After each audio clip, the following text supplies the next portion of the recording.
আজকে অন্তর্বর্তীকালীন সরকার ডক্টর ইউনূসকে ক্ষমতায় রাখার জন্য বাংলাদেশের অনেক জনগণ বলতেছে তাকে ক্ষমতায় আরও ৩-৪ বছর দেখতে চায়।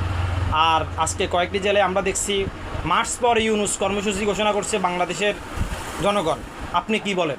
আমি বলতে চাই ডাক্তার ইউনূসে তাকে 5 বছর উনি দেশ চালাক, উনি দেশ শাসনের আমলে মোটামুটি সুন্দর মতন চলে, জনগণ শান্তি পার, চাঁদাবাজ স্বৈরাচার মুক্ত বাংলাদেশ যেভাবে উনি চালাইবে দেশ এভাবে চলতে হবে। এর বাইরে কেউ কোনো ভোট পাট নিয়ে চিন্তা করলে কোনো লাভ হবে না।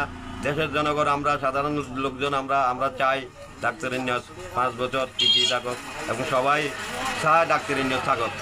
এখানে কারো কথা চলবে না, ডাক্তার ইউনূস যাই বলবো তাই শুনতে হবে। নির্বাচন নয়, no BNP, no Awami League, no Jatiya Party, no Jamaat, কোনো কারো ভোটের প্রয়োজন না। আমরা সবাইকে চিনি আছি, আর চিনতে বাকি নেই। এখন আমরা নতুন করে চাই ডাক্তার ইউনূস 5 বছর থাকুক।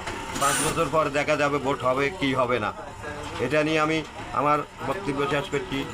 ডাক্তার ইউনূস বাংলাদেশ জিন্দাবাদ।